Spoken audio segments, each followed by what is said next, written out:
Hey guys, today we are going to see another problem on bit manipulation. So the question name is counter game. So in this question, Louis and Richard are two friends who have developed a number game. So what they are doing is they pick a number and check if it is a power of 2. If it is, they just divide it by 2. If it is not, they reduce it by the next lower number, which is a power of 2. So whoever reduces the number to 1 wins the game. So the crux of the problem is we are given a number n and we have to tell that either Louis has won or Richard has won. So let's move on to tutorials part. So guys, as I told you about the problem counter game, so you can summarize this problem as if n is a power of 2, you have to divide n by 2, else just subtract n from a lower number which is of power 2. So there are some key concepts which you need to learn in this video. First is left shift operation, right shift operation, and checking if n is a power of 2 or not. So let's first see left shift operation.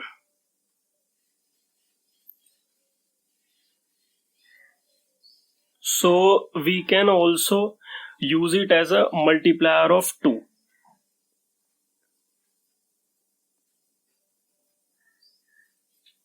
So how does it work?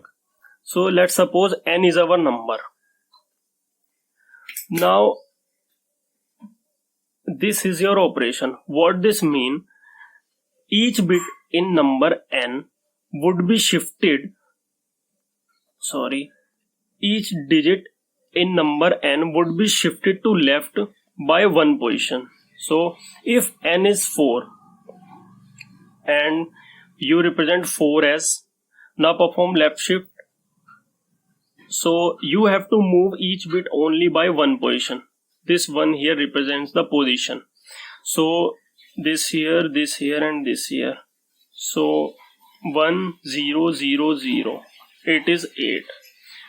As you might have noticed, 2 into 4 is equal to 8. That's why I told you that it can be said as a multiplier of 2 if you perform this operation. So now here comes the chance of right shift operation. So right shift operation, you will shift each bit of the number to the right by position p. So here p is the position. So now if 4, yes, so how does it work? 4 you represent it as 1 0 0. Now shift here. Now what it becomes? 0 1 0. This bit is gone. So this is 2.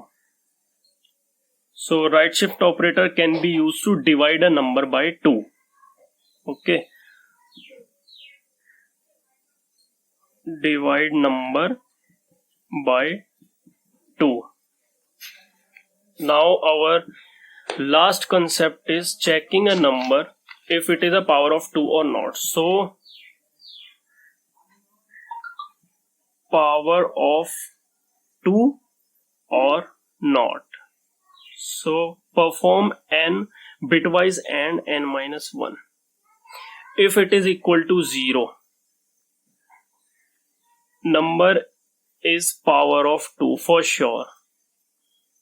If it is not equal to 0, not power of 2. Let me show you how does it work. So let's suppose your n is 4. So 1 0 0, n minus 1 would be 3, which is equal to, yeah. So now let's perform bitwise AND. So how bitwise AND works? It perform logical AND between each set of bits. So 0 and 1 0, 0 and 1 0, 1 and 0 0. As you can see, it comes out to be 0.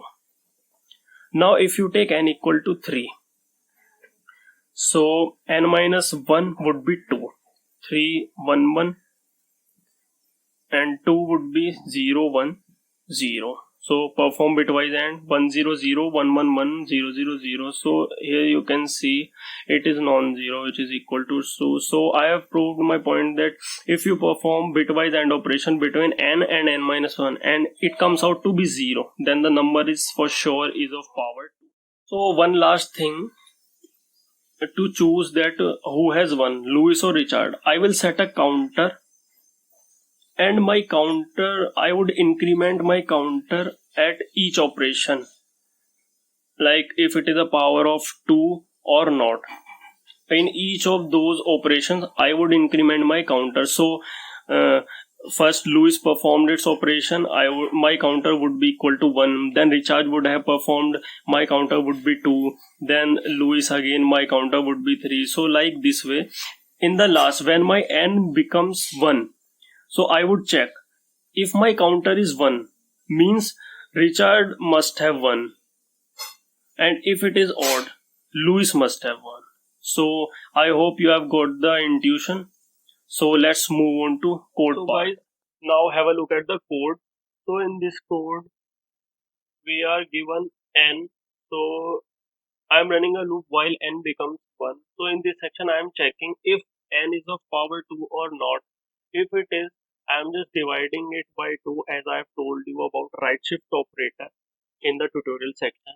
Now, if it is not of power 2, I am just counting number of bits in n. Log 2n would return number of bits n has, and then I am just in this p, I am computing 2 raised to count, which is lower than n and also is of power 2. So now I am subtracting p from n.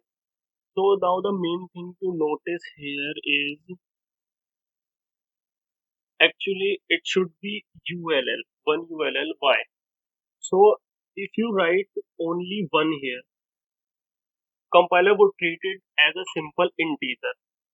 So on HackerRank, an integer is treated as 4 bytes. So 4 bytes means 32 bits.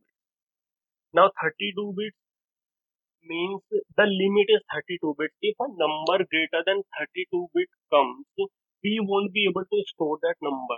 And let me show you the constraint. In constraint, it clearly says n could have value 1 from 1 to 2 to the power 64, means maximum number of bits that n can have is 64. So I need to have a number which can store bits at least 64 or at most 64. So what I have done is just converted this 1 to 1 unsigned long which has enough size to store 64 bits. So now I think this point is clear now, and everything is just simple. Now after completing my while loop, I am just checking if steps mode to double equal to 0, means if steps is even, Richard has won, else Louis has won. So you can find the link of this question as well as of this code in the description below. So guys, if you like this video, please like it and do subscribe my channel for more coding related videos.